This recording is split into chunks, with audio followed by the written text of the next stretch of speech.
তাদের মধ্যে প্রাণ নাই, কোন মানুষের সারা শব্দ নেই। একটু পূর্বে যে আওয়াজ হয়েছিল মানুষের, তাদের উপর থেকে কথাবার্তা হয়েছিল, সেই আওয়াজটা নেই, মানুষের কোন ছায়া নেই। কোথায় গেল? গায়েব হয়ে গেছে। বাদশা ওই রাত্রে আর ঘুমায় নাই, সারাটা দিন তার ছটফটা নিতে গেল।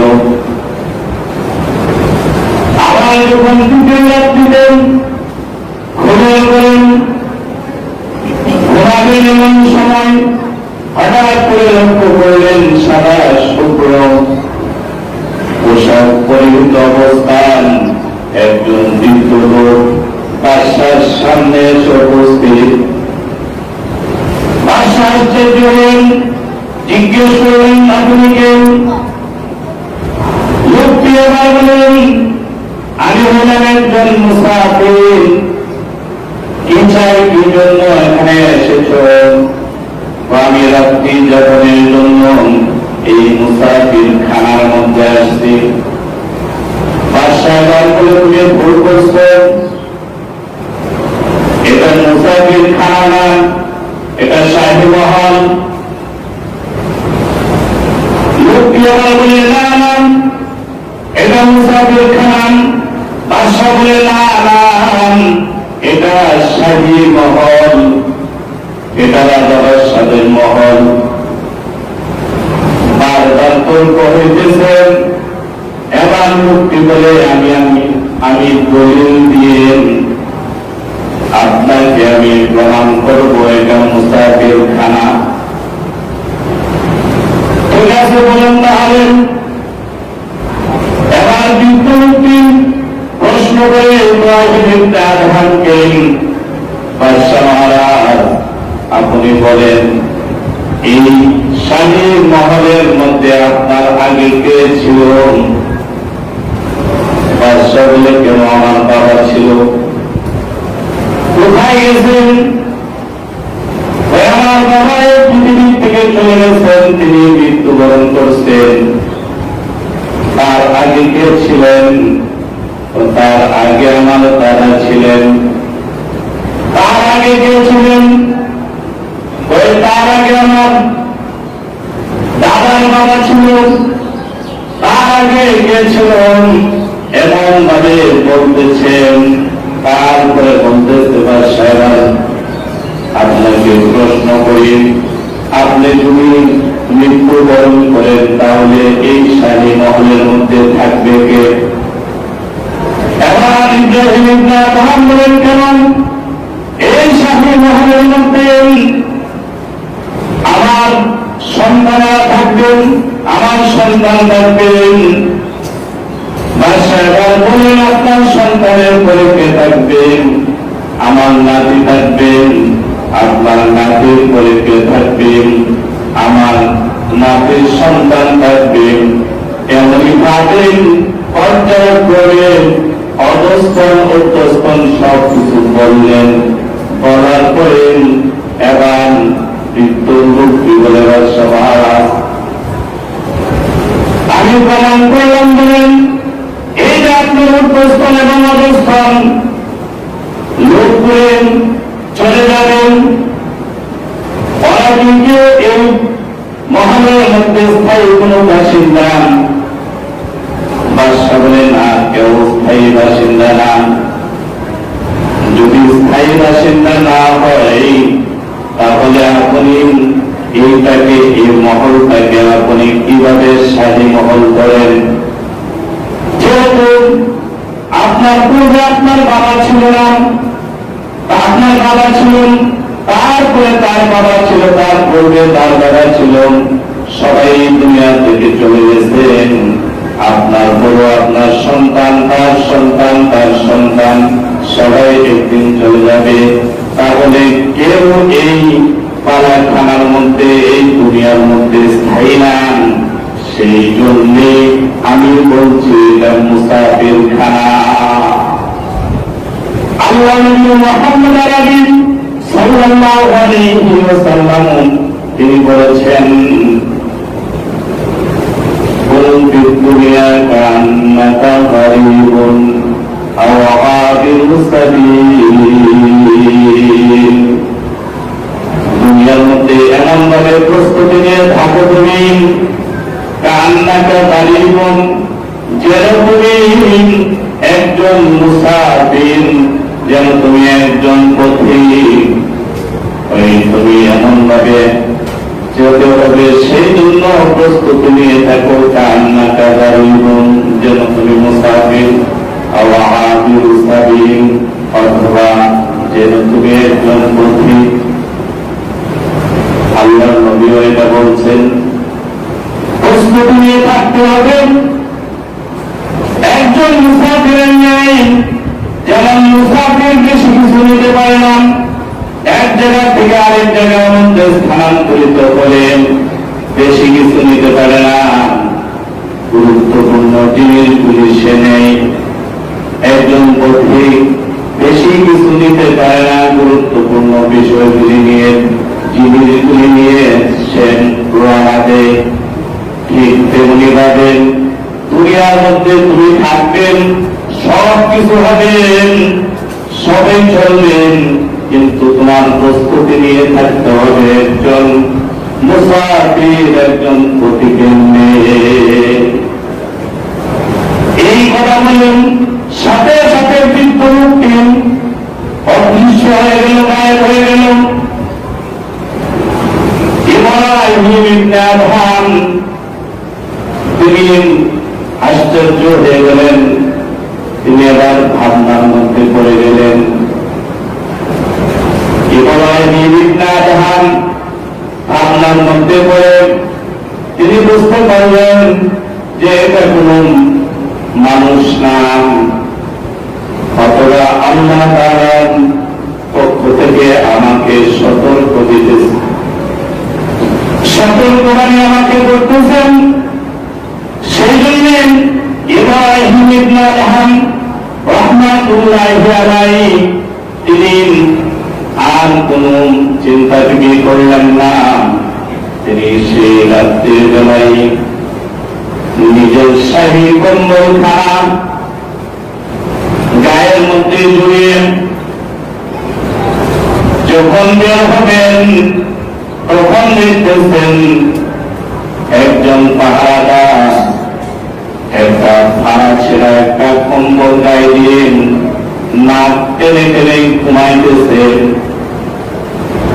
ইব্রাহিম ইবনে আদহাম রাহমাতুল্লাহি আলাইহি শাহী কম্বল খান ওই ব্যক্তির গায়ের মধ্যে জড়িয়ে দিলেন, তার ভাড়া কম্বলটা নিজের গায়ে জড়িয়ে তিনি বের হইলেন। সারাদিন ক্লান্ত শ্রান্ত, সারাদিন তিনি পায়ে হেঁটে এলেন, দূরান্ত পর্যন্ত হাঁটলেন। শেষ মুহূর্তে ফোরাত নদীর তীরে গভীর অরণ্যে এসে তিনি বিশ্রাম নিলেন। রাত্রের বেলা বিশ্রাম নেওয়ার জন্য তিনি প্রস্তুতি নিলেন। শরীরটা আর চলে না, কিন্তু সারাদিন কোনো কিছু খায় নাই। আল্লাহ তাআলার জন্য ইব্রাহিম ইবনে আদহাম বের হয়েছেন আল্লাহকে পাওয়ার জন্য। যখন জঙ্গলের মধ্যে তিনি বিশ্রাম নিতে যাবেন, এমন সময় আল্লাহ তাআলার পক্ষ থেকে আসমান থেকে বিশাল বড় একটি ডিশ দিয়ে, বিশাল বড় একটি পাত্র দিয়ে খাবার পাঠাইছেন, বেহেশতি খাবার। সুবহানাল্লাহ। বেহেশতি খাবার পাঠানোর পরে সারা জঙ্গলের মধ্যে চতুর্দিক দিয়ে গ্রামের মধ্যে হয়ে গেল। সারা জঙ্গলের মধ্যে গ্রাম, পাশের মধ্যে আরেকটা বুজুর্গ আল্লাহ তাআলার জিকির করতেছেন। ওই বুজুর্গ প্রতিদিন আল্লাহ তাআলার জিকিরে লিপ্ত, শুধু দুইটা জবের রুটি সবসময় পায়। দুইটা রুটি আল্লাহ তাআলা সকাল বেলা এবং বিকাল বেলা দুইটা রুটি পাঠান, কিন্তু একজন দরবেশ নতুন এসেন। এই দরবেশ জঙ্গলের মধ্যে শুধুমাত্র আসতে আসলো, আল্লাহ তাআলার পক্ষ থেকে এখন সুস্বাদু খাবার পাঠাইলেন। আমি এত বছর পর্যন্ত এখানের মধ্যে আল্লাহ তাআলার জিকির করতেছি, আমার জন্য তো এটা পাঠাইলেন না। আমার জন্য প্রতিদিন দুইটা জোরের রুটি বরাদ্দ। সেই জন্য আল্লাহ তাআলার কাছে বলতেছে, আল্লাহ বুঝলাম না রহস্যটা। আল্লাহ তাআলা বলেন, ও আমার বান্দান, তুমি সারাদিন কাজ করতে দুইটা রুটিও উপার্জন করতে পারতে না, কষ্ট হইত। কাজ করতেন কাছে এবং তোমার সেই যুদ্ধে এবং অন্যান্য দিন যুদ্ধে দিয়ে তুমি ঘাস কাটতেন, সেইগুলি ওই জায়গার মধ্যে আসতেন, এখনো আছে। তোমার যদি এই দুইটা রুটি যদি তোমার ভালো না লাগে, এই দুইটা রুটি ভালো না লাগলে তোমার যুক্তি এবং কাছে এখনো আছে, ওইগুলি নিয়ে আবার আগের কাজ শুরু করে দেবে, আগের কাজ শুরু করে দেবে। আশ্চর্য হয়ে গেছে। তারপরে বলেন, তুমি ওই ব্যক্তির সাথে তোমার তুলনা কেন করো?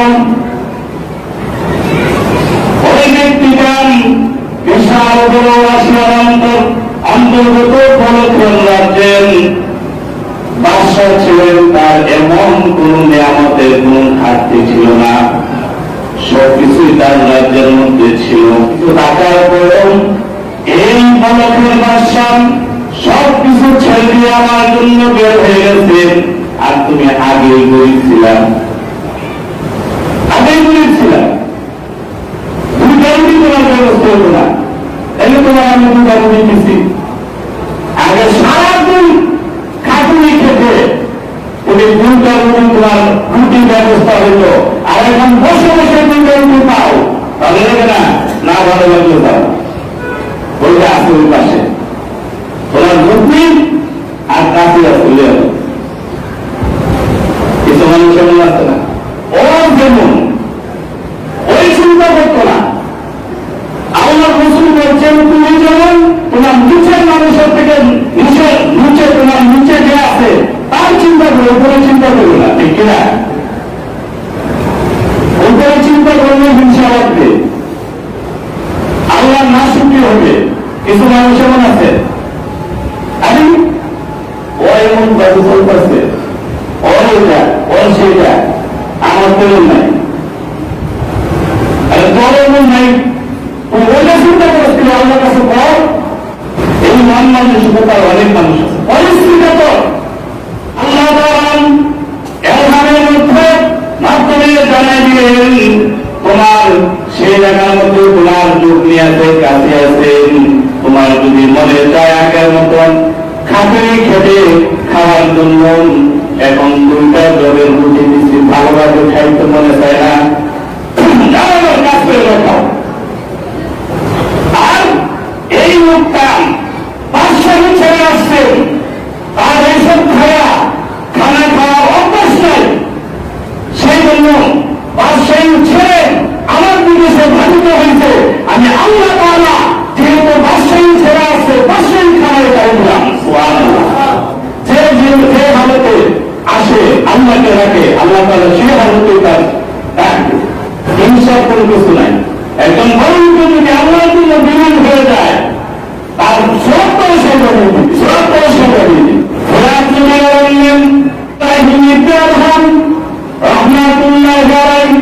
আল্লাহ তাআলার জিকির করতেছেন, এই মুহূর্তে একজনে আসসালামু আলাইকুম ওয়া রাহমাতুল্লাহ সালাম দিতেন। জিকির করার পর সালামের উত্তর দিয়ে তাকাই দেখলেন লোকটার দিকে, চিনা চিনা ভাব। লোকটা এবার মুখ খুললেন, ডাক দিয়ে বলেন, শাম আমাকে আপনি চিনেন।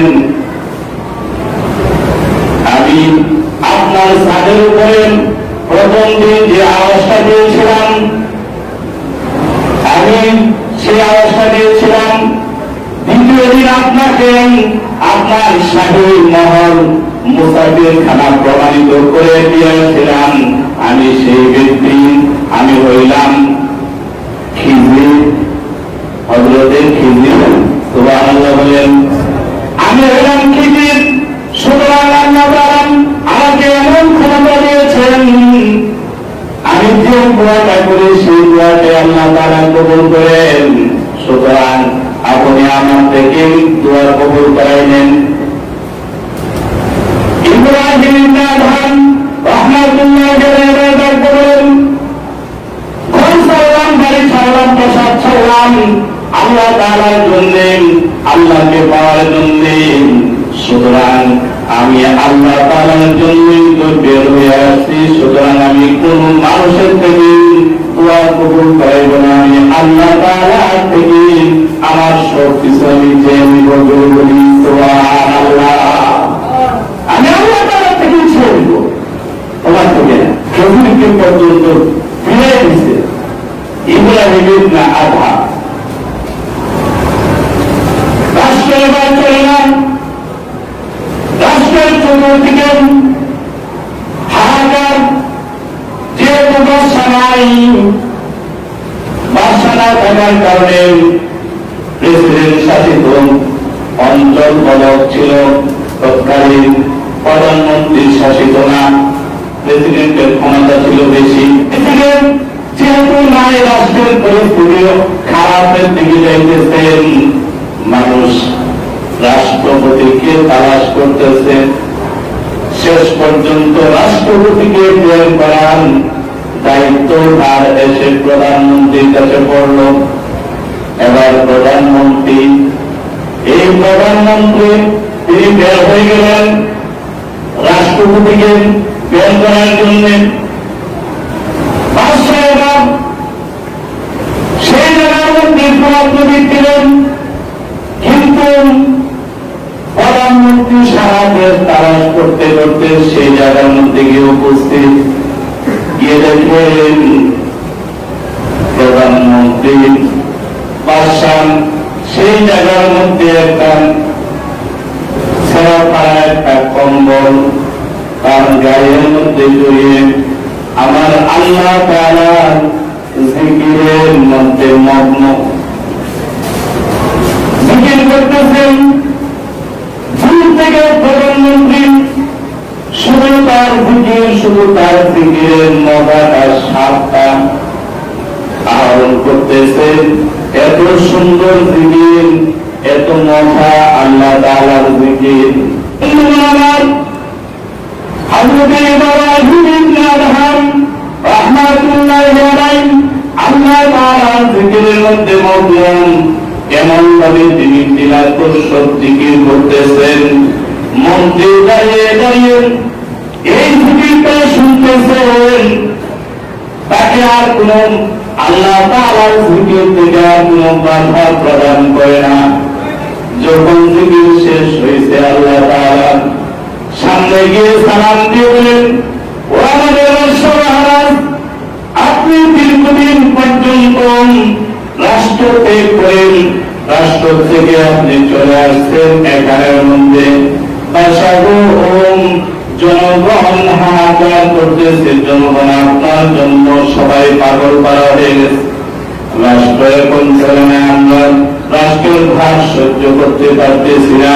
সেই জন্য আপনি তাড়াতাড়ি আসেন, রাষ্ট্রের ভার আপনি তাড়াতাড়ি বহন করেন, আমরা আর পারতেছি না।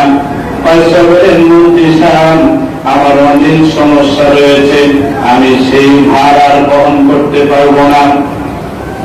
মন্ত্রী বলে, আমার কি সমস্যা?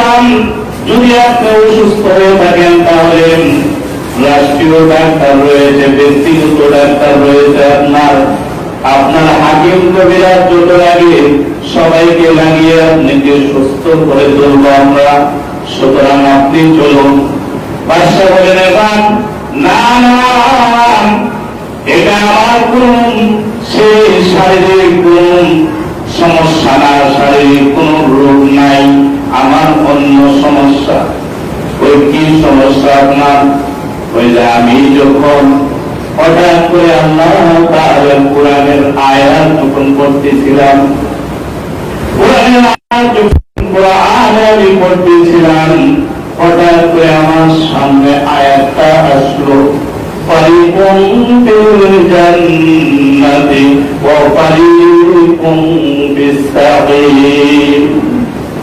সেদিন হাসরের ময়দানে একদল মানুষ জান্নাতের মধ্যে প্রবেশ করবে, আরেকদল মানুষ জাহান্নামে প্রবেশ করবে।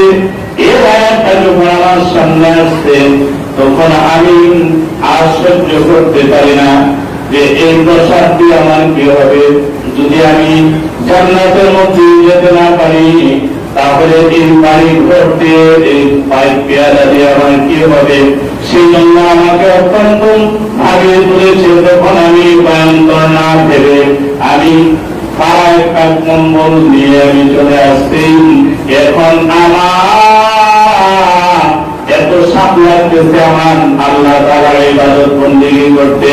আমাকে আল্লাহ তাআলা এমন একটা রাজত্ব দিয়েছেন, যে রাজত্ব পৃথিবীর কোন মানুষকে আল্লাহ তাআলা দেয় না। ইতিহাসের কিতাবের মধ্যে রয়েছেন হযরত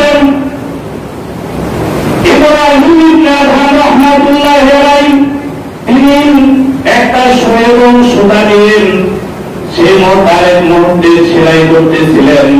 তার সেরায় এই কম্বলটা যখন মন্ত্রী বলছেন, বলার কারণে তার সুইটা যখন নদীতে ফেলে দিয়েছেন, ফেলে দেওয়ার পরে এবার বলতেছেন, এই নদীর থেকে সুইটা তুমি এনে দাও। প্রধানমন্ত্রী বলতেছেন, তার সুই যেন মানুষ করলেও তো তাকে খুঁজে পাওয়া যাইবে না, এত খরস্রোত নদী, এত স্রোত নদীর মধ্যে একটা সাধারণত একটা সুই, এটাকে তালাশ করে পাওয়া যাবে না, কিভাবে আমি আনব?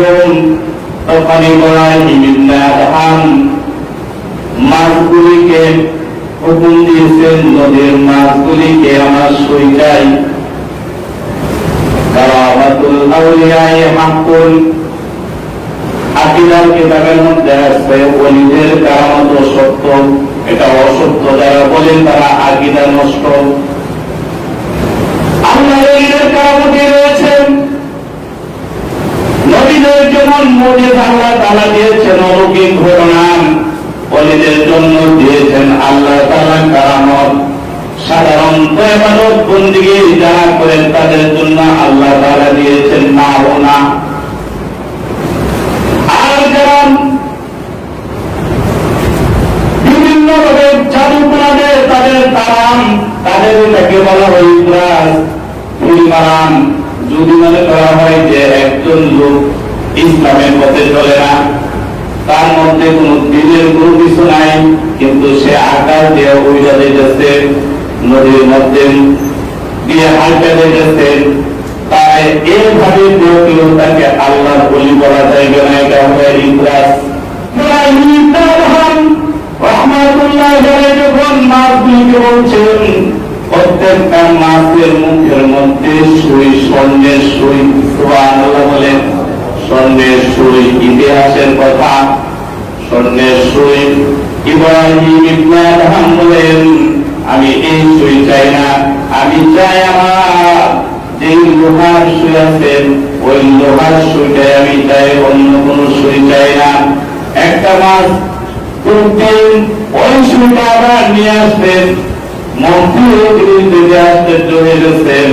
এবার মন্ত্রী ওই জিকিরের মধ্যে তার দিলটা বিগলিত হয়ে গেছে, প্রশান্ত হয়ে গেছে। আবার এমন একটা আশ্চর্য জিনিস দেখছে, মন্ত্রী বলে যে হুজুর, আপনার যে সমস্যা হয়েছে, যে রূপ হয়েছে আমারও সেই রূপ হয়েছে, আমি মন্ত্রী আর সেই বরফের মধ্যে যাইব না। সুবহানাল্লাহ বলেন, আমাকে আপনার কত করে স্থান দিয়ে নেন, আমিও এখানের মধ্যেই থাকতে চাই, এখানে আমিও থাকতে চাই। সেই চিন্তাই করছেন। একটা আয়াত নিয়ে গবেষণা করে একটা আয়াতের উপরে চিন্তা ফিকির করে রাতকে রাত তারা কাটিয়ে দিয়েছেন। এই জন্য বলেছেন মওতু ক্বাবলা আন তামুতু হাসিবু ক্বাবলা আন তুহাসাবু, যে তোমরা মৃত্যুবরণ করো, কোন সময় মৃত্যুবরণ করার আগে তুমি মরে যেত তোমার অবস্থাটা কেমন। দিনের জন্য তোমার নিজেকে সতর্ক করে দাও। তুমি মনে করবে তুমি মৃত্যুবরণ করছেন, এখন তোমার লাশটা গোসল দিতেছেন, তোমার সন্তানেরা কান্নাকাটি করতেছেন, তারপরে চারজন খাটিয়া করে তোমাকে নিয়ে কবরস্থানের দিকে নিয়ে যাইতেছে। জানাজা দেওয়া হলো, কবরস্থানে শোয়াইলুম, তারপরে তোমার অবস্থাটা কি? দুইজন ফেরেশতা আসবে, ফেরেশতারা এসে তোমাকে যখন জিজ্ঞেস করবে বসিয়ে মান রাব্বুকা ওয়া মান দীনুকা ওয়া মান হাযার রাজুল আল্লাযী বুইসা ফীকুম, এই তিনটা প্রশ্ন তোমার রবকে, তোমার দ্বীনকে, কোন জীবন ব্যবস্থা তুমি অবলম্বন করেছ এটা তুমি একটু বলো। রাসূলের ছবি দেখে বা রাসূল সাল্লাল্লাহু আলাইহি ওয়াসাল্লামের মদিনার রওজার এই পাড়টা আল্লাহ তাআলা আওয়াজটা খুলে দিবেন, দিয়ে দৃষ্টির সীমা পর্যন্ত সে দেখতে পাবে। আঙ্গুল দিয়ে দেখাইবেন মান হাযার রাজুল আল্লাযী বুইসা ফীকুম, এই ব্যক্তিটাকে যে ব্যক্তিকে তোমাদের কাছে পাঠানো হয়েছিল। যখন সে ভালো, তুমি যখন, আমি যখন ভালো কাজ করব, তখন সাথে সাথে উত্তর দিতে পারবো রব্বি আল্লাহ, আমার প্রতিপালক হলেন আল্লাহ তাআলা, দ্বীনে আল ইসলাম, আমার দিন হলো ইসলাম, জীবন ব্যবস্থা আমি ইসলাম নিয়ে সবসময় কাটাকাটি করেছি। আর যিনাকে দেখাইছেন তিনি হলেন হুয়া রাসূলুল্লাহ সাল্লাল্লাহু আলাইহি ওয়াসাল্লাম আল্লাযী বুইসা, যে তিনি হলেন রাসূল সাল্লাল্লাহু আলাইহি ওয়াসাল্লাম, যে রাসূলকে আমাদের কাছে পাঠানো হয়েছিল। এইবারে উত্তরটা আসবে, আর যদি আপনি ভালো কাজ না করে ভালো না হই, তখন প্রথম যখন প্রশ্ন মান রাব্বুকা যখন বলা হবে, সেই প্রশ্নের উত্তর নাই, শুধু হা হা লা বলবে আমি কিছুই জানি না। দ্বিতীয় প্রশ্ন আমি কিছু জানি না, তৃতীয় প্রশ্ন আমি কিছু জানি না, এইভাবে বলতে থাকবেন। যখন প্রথম সারির মানুষটা যখন জান্নাতি হয়ে যাবে, এই প্রথম সারির মানুষটা যদি তিনটা প্রশ্নের উত্তর দিতে পারে, তখন আল্লাহ তাআলা বলবে তাফরিশু বিল জান্নাহ, আমার এই বান্দাকে জান্নাতের বিছানা বিছায় দাও। ওয়া আলবিসু বিল জান্নাহ, আমার এই বান্দাকে জান্নাতের পোশাক পরায় দাও। এই বলে আর বলবে তার কবরটাকে প্রশস্ত করে দাও, যতদূর পর্যন্ত সে দেখতে পায় ততদূর পর্যন্ত তার কবরটাকে প্রশস্ত করে দাও। তারপরে আল্লাহ তাআলা বলবেন যত নেয়ামত আছে সেগুলি তো থাকবেই। আল্লাহ তাআলা যেহেতু বেহেশতে যাওয়ার পূর্বে এই কাহিনী, সেজন্য এই ফলফলারি তাকে তখনও দেবে না, বরং শুধু তাকে এগুলি দেখাইবেন। আর বলবেন না তুমি ঘুমিয়ে পড়ো, যেমন একজন দুহান পাষাণ রজনীতে ঘুমিয়ে পড়েন, এমন ঘুম ঘুমাইবেন। ইসরাফিলের সিংহার পূর্বে উৎকার দেওয়ার পূর্ব পর্যন্ত আর সে উঠবে না, এইভাবে সে ঘুমাইতে থাকবে, যখন ভালোভাবে উত্তর দিতে পারে। আর যদি খারাপ মানুষটা হয়, সে যখন হা হা লাভ দিয়ে বলতে থাকে, উত্তর যখন সে দিতে পারবে না, আল্লাহ তাআলা বলবে তাফরিশু ফিন নার, জাহান্নামের বিছানা তার জন্য বিছায় দাও। ওয়া আলবিসু বিল নার, জাহান্নামের পোশাকটাকে পরায় দাও। এইভাবে বলতে থাকবেন। আর কবরটা এত সংকীর্ণ হবে, সাথে সাথে এমন ভাবে চাপ দিতে থাকবে, তার একটা হাতকে আরেকটা হাতকে জোড়ার ভিতরে ঢুকে যাবে, এমন ভাবে সে চিৎকার করতে থাকবে, মানুষ শুনতেও পারবে না। বলছেন হাসিবু ক্বাবলা আন তুহাসাবুন, তুমি হিসাব করে নাও কি কাজ করেছ, তোমার থেকে হিসাব নেওয়ার পূর্বে তুমি দুনিয়ার মধ্যে হিসাব করে নাও। মতো কাবলান তামুতুন, তুমি মৃত্যুবরণ করো, মৃত্যুবরণ করার পূর্বে এইগুলো তুমি কি করে, এইগুলো তুমি একটু ধ্যান করো প্রতিদিন। ধ্যান করলে তুমি বুঝতে পারবে যে তুমি কতটুকু আমল করছো, কতটুকু তুমি অমরের সম্বল দিয়ে তুমি আল্লাহ তাআলার সম্মুখে উপস্থিত হয়েছে। সেই জন্য আল্লাহ তাআলা বলেন ফাত্তাকুল্লাহা মাস্তাতাআতুম, আল্লাহ তাআলাকে ভয় করো যতটুকু তোমার সামর্থ্য সাধ্য রয়েছে। তোমাকে একদম যে সাধ্য নাই তারপরে এত ভয় করতে তোমাকে আমার আল্লাহ তাআলা বলে নাই। আমার আল্লাহ তাআলা কোরআনে পাকের মধ্যে বলছেন ফাত্তাকুল্লাহা মাস্তাতাআতুম, তুমি আল্লাহ তাআলাকে যথাসাধ্য ভয় করতে ভয় করো। যদি ভয় করতে থাকো তাহলে ভয়ের কারণে আমার আল্লাহ তাআলা বলেন ومن يتق الله يجعل له مخرجا ويرزقه من حيث لا يحتسب, যারা নাকি আল্লাহ তাআলাকে ভয় করেন, আল্লাহ তাআলা যত উৎসের যত রিজিকের যত উৎসের রাস্তা আছে সমস্ত রাস্তাগুলি আল্লাহ তাআলা খুলে দিবেন। এবং তাকে আল্লাহ তাআলা এমন জায়গা থেকে এমন উৎস থেকে রিজিক দিবেন সে কোনো করতে পারবে না। আমার আল্লাহ তাআলা রিজিক দাতা, তিনি রিজিক দাতা এই হিসাবে 50,000 বছর আগে তিনি রিজিক তৈরি করছেন। এই পৃথিবী সৃষ্টি করার 50,000 বছর আগে, আসমান জমিন সৃষ্টি করার 50,000 বছর আগে মানুষের ভাগ্য যিনি তৈরি করেছেন। কাতাবাল্লাহু মাকাদিরাল খালাইক ক্বাবলা ইয়াকুনা আস-সামাওয়াতি ওয়াল আরদা ب50 ألف سنة وكان عرشه على الماء والماء على الريح والريح على القدرة। এই আসমান জমিন সৃষ্টি করার 50,000 বছর আগে মানুষের ভাগ্যলিপি তকদিরে তৈরি করছেন। وكان عرشه على الماء, আল্লাহ তাআলার আরশটা ছিল পানির উপর, والماء على الريح, পানিটা ছিল বাতাসের উপর, والريح على القدرة, বাতাসটা ছিল আল্লাহ তাআলার কুদরতের উপর। তার 50,000 বছর আগে আমার আল্লাহ তাআলা আমার আপনার রিজিক তৈরি করে রাখছে। এমন রিজিক এত অবৈধভাবে কোন চিন্তা থেকে কোন কথা, সেই যদি অবৈধভাবে বিভিন্ন চিন্তা থেকে করা হয়, আল্লাহ তাআলা বলেন খাসিরা দুনিয়া ওয়াল আখিরাতা যালিকা হুয়াল খুসরানুল মুবিন, তুমি দুনিয়া এবং আখিরাতের মধ্যে ক্ষতিগ্রস্ত হবে। আর এই ক্ষতিগ্রস্তটা হলো সুস্পষ্ট একটা ক্ষতিগ্রস্ত। সেই জন্য এগুলি থেকে বাঁচতে হবে। আর যারা বাকি ভালো কাজ করে, নেক কাজ করে, আল্লাহ তাআলার মধ্যে চলে, হুকুম মতে চলে, আল্লাহ তাআলা বলেন যালিকা ফাদলুল্লাহি ইউতিহি মান ইয়াশা, আল্লাহ তাআলার অনুগ্রহ যাকে ইচ্ছা আল্লাহ তাআলা দেন। চেষ্টা করবে, চেষ্টা করে সে পেয়ে। সেই জন্য অবশ্যই আমরা আল্লাহ তাআলার জন্য সব সময় ভালো কাজগুলি করব এবং নেকের কাজগুলি করব, যা কিছু করে আল্লাহ তাআলার জন্য করব। আল্লাহ তাআলা